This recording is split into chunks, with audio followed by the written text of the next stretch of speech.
ಮನುಕುಲದ ಪರಂಪರೆಗೆ ಕಾವ್ಯ ನಿರಂತರವಾಗಿ ಸಾಗಿದಾಗ ಮಾತ್ರ ಇನ್ನಷ್ಟು ಕಾಲ ಶಾಶ್ವತವಾಗಿ ಇರಲಿದೆ ಎಂದು ವಿಮರ್ಶಕ ಎಂಜಿ ಹೆಗಡೆ ಅಭಿಪ್ರಾಯಪಟ್ಟಿದ್ದಾರೆ.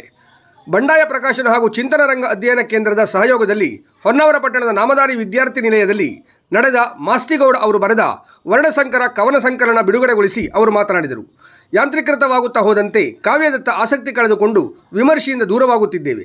ಕಾವ್ಯ ಹಳತಾಗುವ ಬದಲು ಆಯಾ ಕಾಲಘಟ್ಟದಲ್ಲಿ ಕಾವ್ಯದೊಂದಿಗೆ ಓದುಗರು ನಡೆಸುವ ಸಖ್ಯ ಹಾಗೂ ಅನುಸಂಧಾನದಿಂದ ಅದರ ಅರ್ಥ ಪರಂಪರೆ ವಿಸ್ತರಣೆಯಾಗಲಿದೆ. ನಕ್ಸಲ್ ಎಂದರೆ ಮಾನವತಾವಾದಿ ಎನ್ನುವ ಸಕಾರಾತ್ಮಕ ಧೋರಣೆಯನ್ನು ಪರೋಕ್ಷವಾಗಿ ಎತ್ತಿ ತೋರಿಸಿದ್ದು ಇಂಥ ನಕ್ಸಲ್ ಚಿಂತನೆಗಳು ಮಾಸ್ತಿಯವರ ಕವನದಲ್ಲಿ ಅಡಗಿದೆ ಎಂದರು.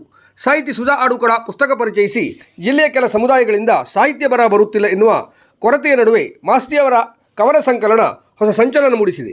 ಸಮಾಜದ ಕೆಳಸ್ತರದ ನೋವನ್ನು ಪರಿಹರಿಸಲು ಸಾಧ್ಯವಾಗದ ಅಸಹಾಯಕತೆ ಕೂಡ ಮಾಸ್ತಿಯವರ ಕವನದಲ್ಲಿ ಧ್ವನಿ ಎತ್ತಿದೆ ಎಂದರು. ಸಾಹಿತಿ ಸುಮುಖಾನಂದ ಜಲವಳ್ಳಿ ಮಾತನಾಡಿ, ಜಾನಪದ ಸಾಹಿತ್ಯ ವರ್ಣಸಂಕರವನ್ನು ಒಪ್ಪಿಕೊಂಡಿದೆ. ಇಂದು ಕೂಡ ಜಾತೀಯತೆ ನಮ್ಮನ್ನು ಕಾಡುತ್ತಿದೆ ಎಂದರು. ಸಾಹಿತ್ಯ ಕೃತಿಗಳನ್ನು ವಿಮರ್ಶಿಸುವ ವ್ಯಕ್ತಿಗಳ ಅಗತ್ಯ ಹೆಚ್ಚಿದ್ದು ಜಿಲ್ಲೆಯ ಸಾಹಿತ್ಯ ಕೃತಿಗಳ ಕುರಿತು ಸಮಾಲೋಚನೆ ನಡೆಯಬೇಕಿದೆ. ನಾವಿಂದು ಮನುಷ್ಯತ್ವವನ್ನು ಕಳೆದುಕೊಳ್ಳುತ್ತಿರುವುದು ಆತಂಕಕಾರಿಯಾಗಿದೆ ಎಂದು ಕಳವಳ ವ್ಯಕ್ತಪಡಿಸಿದರು. ಸಾಹಿತಿ ಹಾಗೂ ಹೋರಾಟಗಾರ್ತಿ ಯಮುನಾ ಗಾಂವ್ಕರ್ ಬಂಡಾಯ ಪ್ರಕಾಶನದ ಕಾರ್ಯವೈಖರಿ ಕುರಿತು ಮಾತನಾಡಿದರು.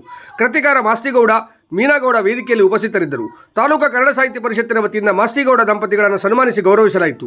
ಚಿಂತನ ಬಳಗದ ಕಿರಣ್ ಭಟ್ ಸ್ವಾಗತಿಸಿದರು. ರಂಗ ನಿರ್ದೇಶಕ ಶ್ರೀಪಾದ್ ಭಟ್ ಕಾರ್ಯಕ್ರಮ ನಿರ್ವಹಿಸಿದರು. ಸಾಹಿತಿ ಮಾಧವಿ ಭಂಡಾರಿ ವಂದಿಸಿದರು. ವಿನಾಯಕ್ ನವಿಲುಗೋಣ ಅವರಿಂದ ಕನ್ನಡ ಕಾವ್ಯಗಾನ ಹಾಗೂ ಚಿಂತನ ರಂಗ ಅಧ್ಯಯನ ಕೇಂದ್ರದ ಕಲಾವಿದರಾದ ಡಾಕ್ಟರ್ ಕಿರಣ್ ಭಟ್, ವಿನಾಯಕ್ ನೀನಾಸಂ, ಶಂಕರಗೌಡ ಗುಣವಂತೆ, ವಿದ್ಯಾಧರ್ ಕಡತೋಕ, ಶ್ರೀನಿವಾಸ್ ನಾಯ್ಕ್ ಮಾಡಿಗೇರಿ ಮಾಸ್ತಿ ಅವರ ಕವನಗಳನ್ನು ವಾಚಿಸಿದರು.